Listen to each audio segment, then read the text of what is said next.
Hello and welcome to another edition of Motor Cars Enthusiasts. Right off the bat on the old show today, Ferrari's in the news. Yes, the New York Stock Exchange is listing Ferrari stock that is now for sale. If you've ever wanted to own a chunk of Ferrari, at least in stock form, this is your opportunity. Fiat Chrysler Automobiles is trying to come up with some cash to work on future product, not to mention for some other odds and ends, and selling off Ferrari as a public company now is exactly how they plan on doing it. So this is your opportunity, an opportunity that may never come around again. Next up on the list, the folks over at Porsche are actually doing a lot of testing on the brand new 2016 911 Carrera and Carrera S. In fact, a lot of photographs have hit the old interwebs, including this one showing a quartet of 911 Carrera and Carrera S models doing some hot weather testing and whatnot.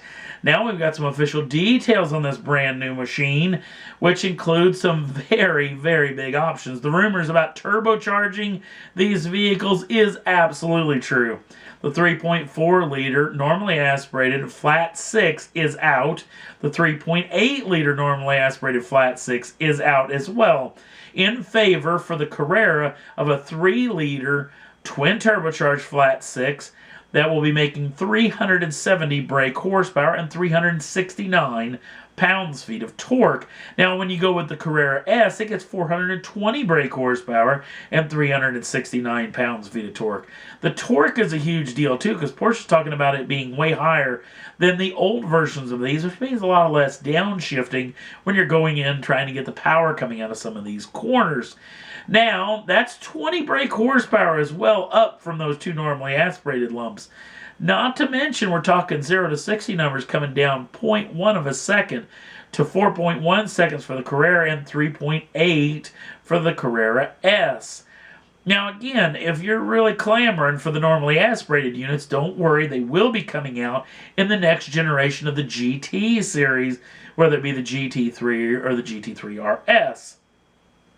Now let's talk about some of the technologies that's actually filtering down from some of those high-end machines. Including this thing's going to get a brand new front lift system. Try to get over speed bumps and over curbing and whatnot. Try not to tear up the front of the deal. Not to mention active grille shutters. These will actually shut down to make the car a little bit more slippery to help in fuel economy numbers. It gets daytime running lamps as well. New grille structures as well along with those active grills. And not to mention the four-wheel steering unit like in the GT3. Now again, this may look a little bit weird on the outset, but this has an actual purpose, especially going down to 3 liters. Number one, it helps a little bit with fuel economy numbers, and that's what a lot of countries are making these manufacturers jump through, these hoops as far as fuel economy numbers. Not to mention a lot of countries will actually tax vehicles for the amount of displacement that the engine has. The higher the displacement, the more tax that you have to pay. So going down a handful of liters will really help out in those taxing situations. The new 911 is planned on going into production very, very soon and will hit dealer showrooms in the year of 2016. Next up on the list, we've talked about this particular machine quite a bit, the brand new GT350 from the folks over at Ford and Mustang. With that brand new flat plane crank 5.2 liter normally aspirated V8 making over 500 brake horsepower. Well, to get all that power to the ground, you got to know how to shift gears, and the Ford Motor Company let out some goodies about this brand new setup, which is a brand new heads-up display shift light system. Now, you've got total control over this shift light deal. It comes in 3 different patterns as far as the lighting is concerned. It also comes in 3 different modes, one being attack mode, one being a track mode, and the other being a drag mode if you want to take it to the strip. You have full run over how to use these deals. You can pick the actual lighting structure of how it works.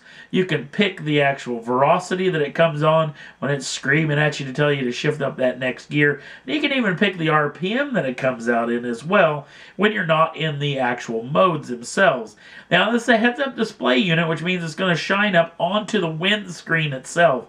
Pretty slick little deal. I'm going to put a video up on the Facebook page if you want to check out just exactly what it looks like.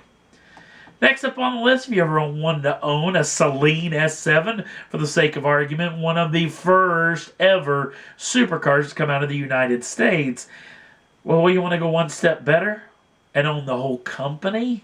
Yes, all the remnants of the Saleen Supercar Group are up for sale, and a group called GA Global Partnership Group is actually doing the sale themselves.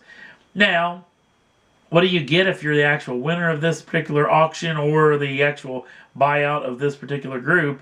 You get everything, the lot, including all remaining inventory, remaining intellectual property, all the molds, parts, collectibles, 6 remaining full chassis, including S7s and S7Rs, the full race version that actually raced in the 24 Hours of Le Mans.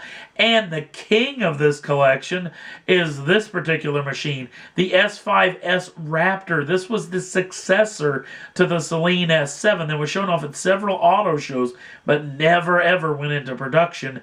And as one and only prototype will be involved in this auction as well. Now, as far as all these machines, because Saleen Supercar Group hasn't been around for several years, all this stuff has been in storage in California over the past several years, and they say that all the stuff is in mint condition, so it's ripe for the picking as far as to own your very own supercar group. Would be pretty doggone cool, including a big past legend group, so pretty neat little situation. Last up on the list, we've talked about this particular machine quite a bit. It's the new Lamborghini Urus sport utility vehicle. In fact, that crossover that we talked about, it is showed off at the last auto shows. They've actually gone off of that particular machine in favor of building this particular machine, and there's been a lot of stuff come out over the past several weeks, including the fact that Lamborghini apparently, this vehicle is going to be very little changed from this particular concept to the actual version that you could actually purchase sometime in the near future. They're still building the factory for this particular machine, including the 5.2 liter normally aspirated V10 like there was in the Gallardo and the Hurricane that's going to be in this particular machine. But now we're hearing from a lot of different outlets that it may get another version, a version much like the Aventador has. Maybe a Super Veloce, a lightweight, high-performance track version? Yeah, I'm pretty excited about this particular deal.